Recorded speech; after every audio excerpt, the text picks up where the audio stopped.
പ്രചരണം അവസാനിക്കാൻ ഇനി മണിക്കൂറുകൾ മാത്രം ബാക്കിയുള്ളപ്പോൾ തൃശൂരിലെ NDA സ്ഥാനാർത്ഥി സുരേഷ് ഗോപി ഇപ്പോൾ നമുക്കൊപ്പം ചേരുകയാണ്. സുരേഷ് ഏട്ടാ, എന്താണ് ഏറ്റവും അവസാനത്തെ പ്രതീക്ഷ? ഏറ്റവും അവസാനത്തെ അല്ല, ഇവിടെയാണ് തുടങ്ങുന്നത്. വിജയത്തിൽ നിന്ന് തുടങ്ങും അങ്ങോട്ട്. ഇത്രയും കാലം എന്ന് ഞാൻ പറയുന്നില്ല, കഴിഞ്ഞ 10 വർഷം പ്രബല രണ്ട് പാർട്ടികൾ അവരുടെ തെരഞ്ഞെടുക്കപ്പെട്ട MP-മാർ വഴി എന്തായിരുന്നു ചെയ്യേണ്ടിയിരുന്നത് നിങ്ങൾക്കറിയോ? എന്താണ് ചെയ്യാൻ അവർ വാഗ്ദാനം നൽകിയിരുന്നത് നിങ്ങൾക്കറിയോ? അങ്ങനെ പറഞ്ഞ വാഗ്ദാനങ്ങൾ എന്തെങ്കിലും പാലിച്ചോ? കുറെ പേപ്പർ വലിച്ചു കീറി എറിഞ്ഞിട്ടുണ്ട്, കുറെ പ്രീണനത്തിന് വേണ്ടിയുള്ള മുദ്രകൾ എടുത്തു കാട്ടി ഒച്ച ഉണ്ടാക്കിയിട്ടുണ്ട്. അല്ലാതെ എന്താ ചെയ്തിട്ടുള്ളത്? ഈ നാടിന്റെ എന്ന് പറയുമ്പോൾ കേരളത്തിന്റെ, ഈ പ്രദേശത്തിന്റെ എന്ന് പറയുമ്പോൾ തൃശൂരിന്റെ 20 MP-മാരുടെ ഉത്തരവാദിത്വം, ഇവിടുത്തെ 1 MP-യുടെ ഉത്തരവാദിത്വം നിറവേറ്റപ്പെട്ടോ? ഇതെവിടെയാണിത് ഒരു ബെഞ്ച് മാർക്ക് ഡിക്ലറേഷൻ ആവാൻ പോകുന്നതെന്ന് ചോദിച്ചാൽ, തൃശൂർ തന്നാൽ എടുത്തിരിക്കും, ഇവിടിരിക്കും, ഇവിടെ വെച്ചുകൊണ്ട് പരിലാളിച്ചിരിക്കും. കഴിഞ്ഞ 5 വർഷവും അതിന് മുന്നലത്തെ 5 വർഷവും എന്തൊക്കെയായിരുന്നു ഇവർ ചെയ്യേണ്ടിയിരുന്നത് എന്ന് പറയുന്ന പുതിയ വെർച്വൽ അല്ല real script will start working in the society in Thrissur and through Kerala. ഞങ്ങളൊരു 2 മണിക്കൂറായി പുറകിലുണ്ട്. തൃശ്ശൂര് ഇടനെഞ്ചിൽ ഉണ്ടാകുമെന്ന് പറയുമ്പോൾ തൃശ്ശൂരുകാരുടെ ഇടനെഞ്ചിൽ സുരേഷ് ഗോപി ഉണ്ടെന്നാണ് ഞങ്ങൾക്ക് തോന്നിയത്. ഇടനെഞ്ചിൽ എന്ന് പറയണ്ട, അവരുടെ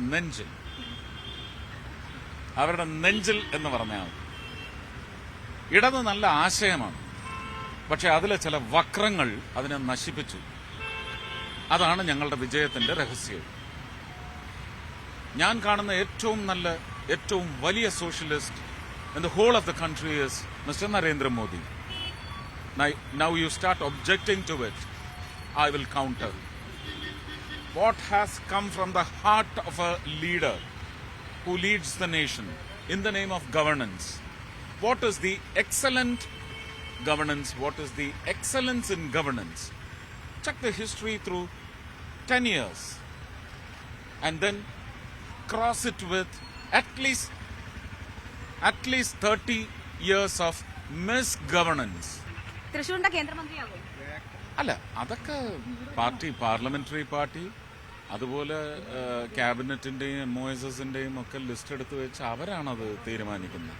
ആ ഏരിയയിൽ ഞാൻ എന്റെ മനസ്സോ കാൽക്കുലേഷനോ സ്പെക്യുലേഷനോ ഒന്നും ഇട്ടിട്ടില്ല. എനിക്ക് MP ആയാൽ മതി.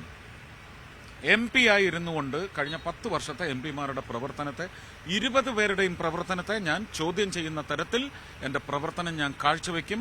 അത് കേരളം രാഷ്ട്രീയ ഈ മൂടുപടമുണ്ടല്ലോ അതെല്ലാം അഴിച്ചു വെച്ച് കണ്ട് അനുഭവിച്ച് എനിക്ക് മാല ചാർത്തണമെന്ന് തോന്നിയാൽ അത് തരണം. സുരേഷേട്ടന്റെ ഏറ്റവും പ്രധാന എതിരാളി ആരാണ്? ഒരു എതിരാളിയുമില്ല, എനിക്ക് ജനങ്ങളെ ഉള്ളൂ എന്റെ മുന്നിൽ. എനിക്ക് വോട്ട് ചെയ്യാൻ പോകുന്ന ജനതയാണ് മുന്നിലുള്ളത്. ഞാനൊരു കൊല്ലം സ്വദേശിയാ. സുരേഷ് ഗോപി സാറിന്റെ വീട്ടിന്റെ തൊട്ടടുത്ത് തന്നെയാണ് എന്റെ വീട്. ഞങ്ങളുടെ കൊല്ലം വിട്ടു തിരുവനന്തപുരത്ത് പോയി, ഇപ്പൊ തൃശ്ശൂർ ഏറ്റെടുത്തിരിക്കുകയാണ്. കൊല്ലം എന്തെങ്കിലും മനസ്സിൽ? ഇന്ത്യയാണ്, കേരളമാണ്. എനിക്ക് ആ 2 ടാഗേ ഉള്ളൂ. मैं भारतीय हूँ और मलयाली रहेगा और भारत के लिए ही सोच, भारत के लिए ही काम. ഈ ഫലം എന്തായാലും തൃശ്ശൂരിൽ തന്നെ ഉണ്ടാകും. എന്താവാനൊന്നും ഇല്ല മോളെ, അതൊക്കെ കൈവച്ചേറ്. അതൊക്കെ അവര് നിശ്ചയിച്ചു കഴിഞ്ഞു ജനങ്ങൾ. വരട്ടെ. കലാശക്കൊട്ടിന് അവിടെ ഉണ്ടാകുമോ? കലാശക്കൊട്ടിന് ഉണ്ടാവണമല്ലോ, വേണ്ടേ? അല്ല, ആരോഗ്യ പ്രശ്നം എന്തോ? ആരോഗ്യ പ്രശ്നം നിന്ന് മാനേജ് ചെയ്യും. ഇന്നും കൂടെ അല്ലേ ഉള്ളൂ, എങ്ങനെയെങ്കിലും സഹിക്കും. പിന്നെ പൂരം വേറെ, അത് ആരാധന, അത് എന്റെ ഭക്തിക്രമത്തിൽ പെടുന്നത്. അത് ദർശിക്കാൻ വരുന്നവരുടെ ശ്രവണ ദൃശ്യ സൗഖ്യത്തിന്റെ അവകാശം അത് വിട്ടുവച്ചേക്കുക. അതിൽ ഇലക്ഷനുമില്ല, രാഷ്ട്രീയവുമില്ല, ഒന്നുമില്ല. പൂരത്തിന്റെ ആവേശം കെടുത്തിയ ചില പ്രശ്നങ്ങളുണ്ടല്ലോ, അത് വോട്ടിൽ പ്രതിഫലിക്കുമോ? അതൊക്കെ ജനങ്ങൾ തീരുമാനിച്ചോളും. ഞാൻ അവരുടെ മനസ്സിലേക്ക് കയറി അതൊന്നും ഓതത്തില്ല. ഞാൻ എന്തെങ്കിലും ഒന്നും പറഞ്ഞില്ലല്ലോ. നടന്ന കാര്യങ്ങളല്ലേ പറഞ്ഞിട്ടുള്ളൂ. അത് നടന്ന കാര്യങ്ങളാണ്. അതിനകത്ത് തർക്കം ഉന്നയിക്കാൻ വന്നെങ്കിൽ ഞാൻ മഹാനായി. കാരണം ഞാൻ അന്വേഷിച്ച് അങ്ങോട്ട് വിളിച്ച് അങ്ങോട്ടെത്തി കാര്യങ്ങൾ പരിഹരിക്കുന്നതിന് വേണ്ടി അവർക്കൊരു മാർഗദർശിയായി അവരെക്കാൾ പ്രായത്തിൽ അവിടുത്തെ കൂടുതൽ ആൾക്കാരെക്കാൾ പ്രായത്തിൽ കൂടുതൽ ആളായതുകൊണ്ട് അവർ അംഗീകരിച്ചു. അവർ നല്ല ബുദ്ധിപൂർവ്വം തീരുമാനമെടുത്തു. അത് അവരുടെ വിജയമാണ്, അത് ജനങ്ങളുടെ വിജയമാണ്. ഇല്ലെങ്കിൽ ജനങ്ങൾ അത് പ്രശ്നമാക്കിയേനെ. അത് അവർക്ക് നന്നായിട്ട് അറിയാമായിരുന്നു. പിന്നെ ഈ പറയുന്ന കോലാഹലമൊക്കെ ഇപ്പൊ അധികാരത്തിന്റെ പുറത്തുള്ള ദണ്ടെടുത്ത് കാട്ടിയുള്ള ചില ജൽപ്പനങ്ങളാണ്. അതൊക്കെ പറഞ്ഞവര് തന്നെ ഇലക്ഷൻ കഴിയുമ്പോൾ തിരുത്തി പറഞ്ഞോളും. അന്നേരം നിങ്ങൾ ആഘോഷിച്ചാൽ മതി. ശരി, എല്ലാവിധ ആശംസകളും. Thank you.